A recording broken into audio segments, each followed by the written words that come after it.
C'est parti, bienvenue sur la chaîne Akihabara42, j'espère que vous allez bien. Je vous retrouve pour une vidéo, on va décortiquer un petit peu le pourquoi du comment je suis parti au Japon il y a quelques années.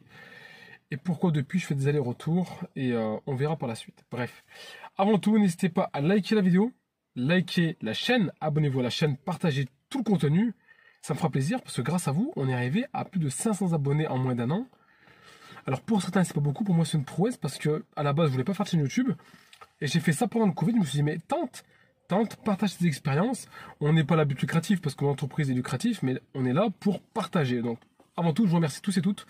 C'est super sympa de votre part. Donc aujourd'hui, on va parler un petit peu de qu'est-ce qui m'a encouragé à aller au Japon. Qu'est-ce que j'aime pas au Japon, les bons plans. On va parler un petit peu de tout, parce que vous êtes nombreux et nombreuses, que ce soit ma famille, mes amis, mes proches, à me demander, mais qu'est-ce qui te plaît au Japon? Pourquoi t'arrêtes pas d'aller là-bas? Il n'y a pas de mystère, hein. Vous allez le découvrir pendant la vidéo. Forcément, vous allez me dire pourquoi le Japon. Alors moi, il y a plusieurs choses qui ont fait que j'étais au Japon. La première chose, qu'est-ce que c'est? C'est que déjà, ça fait une douzaine d'années, depuis que j'ai commencé à travailler en fait, que j'adore voyager, m'expatrier, découvrir de nouveaux horizons. Et Japon, moi qui suis grand fan à la base de certains mangas comme Death Note, Dragon Ball, Captain Tsubasa, City Hunter, je me suis toujours dit un jour, il faudrait que j'aille voir qu'est-ce que ça donne sur place. Et les Super Sentai, pardon, et les Power Rangers. Et en fait, c'est vrai que les premières années quand j'étais là-bas, je me suis retrouvé dans un univers. Alors à la base, c'était vraiment pas pour ça, c'était vraiment pour découvrir. Mais la première fois, j'étais avec ma compagne en 2016 et je me suis dit, mais t'as mis les pieds où? Pour moi, c'était un rêve devenu réalité. Et en fait, au fur et à mesure des années, en évoluant, j'ai découvert des paysages, des personnes, enfin, j'ai découvert beaucoup de choses qui font que pour moi, c'est un endroit incontournable. Et effectivement, quand je me retrouve au Japon tout seul, parce que je pars seul maintenant, pas par un vieux, c'est que ma compagne, enfin, on a des enfants en bas âge, donc il faut garder les enfants en France. Ma compagne n'aime pas forcément le Japon aussi, donc voilà, c'est un tout. Mais quand je me retrouve au Japon, c'est un petit peu pour moi un moment d'égoïsme, effectivement, mais je me retrouve.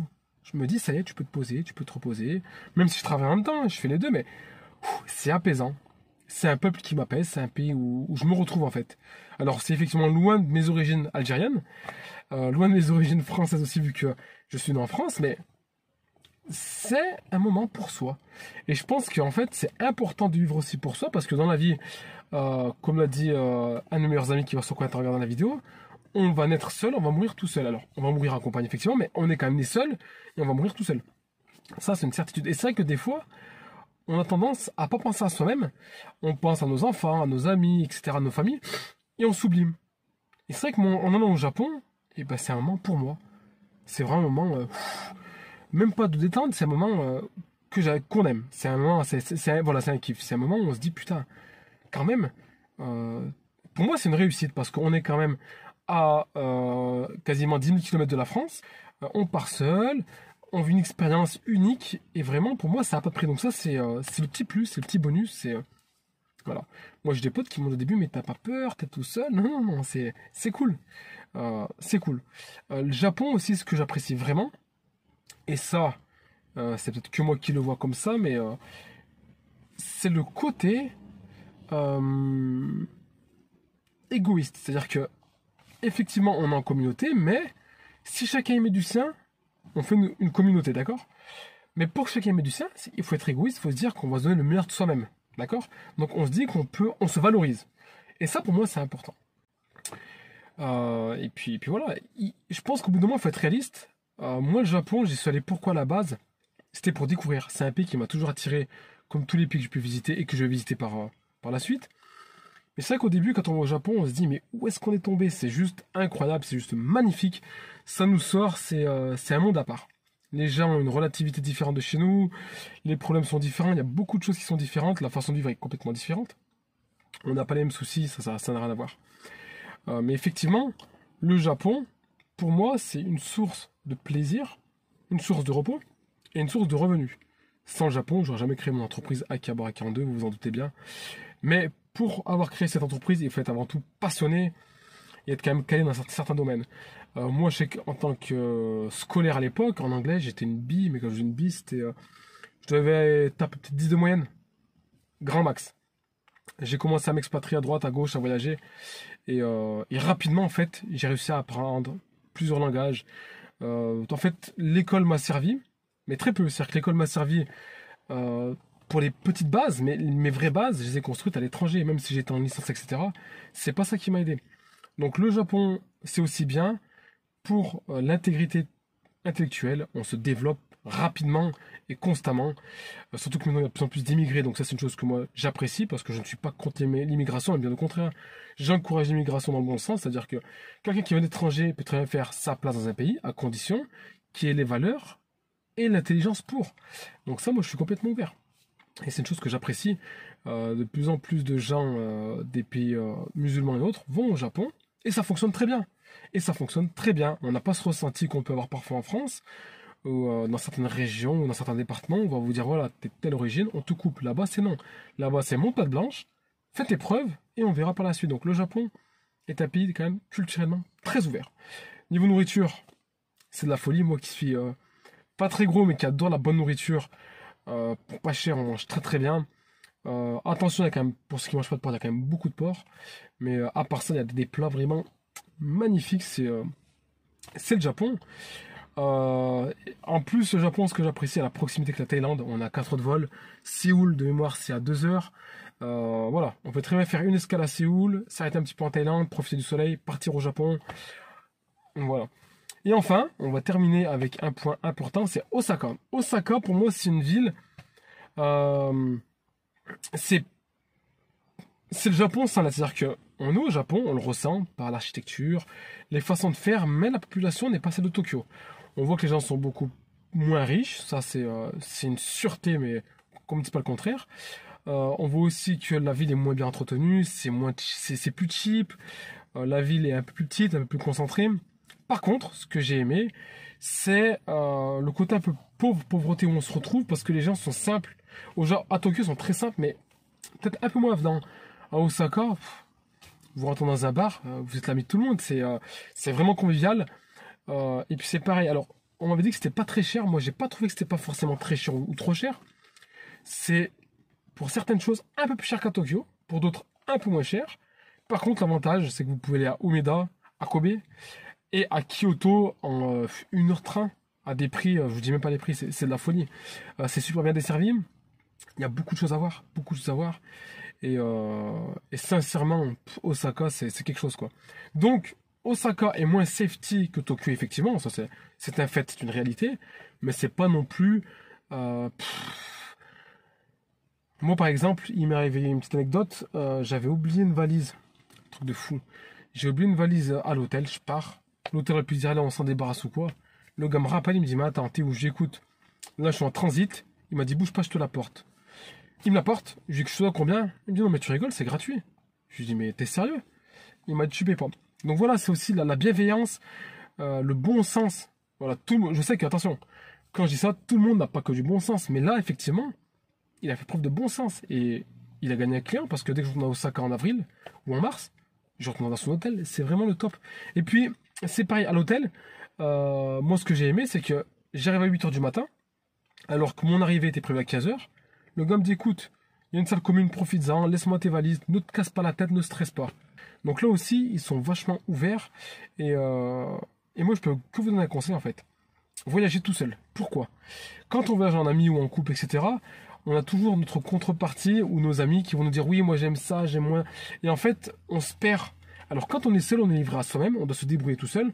Alors des fois, on a des grosses crises. Hein. Moi, quand je me suis perdu à Kyoto, j'ai pété une durite. J'avais un avion à prendre 6 heures après, j'étais perdu en plein Kyoto. Enfin, même à l'extérieur, donc... Et c'est vrai qu'à Kyoto, tout le monde ne parle pas anglais. Même rarement sont les gens qui comprennent l'anglais. C'est un petit peu la campagne du Japon. Mais voilà, voyager seul, c'est pour moi le meilleur moyen de s'intégrer parce qu'on est obligé de faire des échanges. Culturellement parlant, on est obligé d'échanger avec les locaux, se renseigner. Enfin voilà, on est plus apte à aller vers les autres alors qu'en groupe, on a la facilité. Et c'est pareil. Le téléphone, c'est bien, parce que j'utilise comme tout le monde. Mais c'est vrai que parfois, je me disais, prends pas ton téléphone ou prends-le pour des photos et va te renseigner à l'habitant ou auprès des citoyens en ville. Et j'ai toujours été très très bien accueilli. Donc, le voyage seul, c'est important. Même pour la culture, le dépassement de soi-même, excusez-moi, c'est très important. Les amis, on a fait une vidéo un petit peu en aparté de ce qu'on fait d'habitude, mais vous avez au moins mon avis sur le Japon. Moi, le Japon, culturellement, c'est 20 sur 20. Et intellectuellement, enfin, en fait, c'est quasiment, pour moi, un pays sans faute. Et je dis bien quasiment parce qu'il y a quand même le stress du boulot. On y vit pendant on est là en vacances, on est là pour le boulot pendant 1 ou 2 mois ou quelques semaines. Mais c'est quand même une plus-value intellectuelle de malade par rapport à tous les nombreux pays que j'ai fait. C'est pour moi le pays le plus abouti sur les infrastructures. En fait, surtout, c'est on arrive à créer le lien, bien vivre, en étant plus ou moins égoïste. Ce qu'il faut savoir que les Japonais sont assez personnels, mais quand on a besoin d'eux, ils sont là. Vous l'avez compris, le Japon, c'est pour moi un pays de cœur, un pays d'accueil, un pays chaleureux, où il fait bon vivre et où c'est vraiment safety. Donc ça veut dire qu'on est en sécurité, pas de souci. Vous m'avez demandé très souvent quel est le budget. Alors moi, je vais prendre mon exemple, mais c'est un exemple personnel, je dis pas que c'est la généralité. J'ai pris un billet Genève, Abu Dhabi, Tokyo, qui m'a coûté 495 €. Départ novembre, retour décembre. Donc avec des très bonnes compagnies, je crois que c'était Lufthansa et ANA de mémoire. Donc c'est cheap, hein. C'est très peu cher. Ça fait quoi? Ça fait du 250 € aller, 250 retour. Saint-Étienne, Genève, j'ai dû payer. Mon papa m'a déposé à Lyon. Ça me coûtait une quinzaine d'euros avec ma voiture. Allez, 25 € aller, 25 € retour.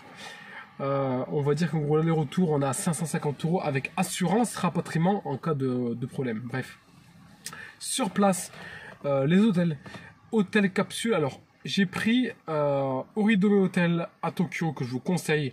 5 nuits, ça m'a coûté 200 €, mais là c'est vraiment le grand luxe. C'était vraiment on vous m'a, enfin bref, j'en parle même pas, c'est la folie. Après j'ai pris de la capsule parce que j'aime les capsules et les auberges. Capsule sur Tokyo pour 10 jours, ça a dû me coûter 120 balles les 10 nuits, donc c'est vraiment cheap. Avec petit déjeuner inclus, il y avait quoi aussi? Il y avait la machine à laver inclus, enfin il y avait pas mal de choses. Après à Osaka, là c'était la folie. Osaka, une chambre pour 5 nuits seule, donc avec chambre privative, douche privative, etc. Ça a dû me coûter 48 €. Et après les repas, les transports. Allez, on va dire que 3 semaines au Japon, si vous êtes un petit peu filou, un petit peu réfléchi, on est sur du 1000 € les 3 semaines.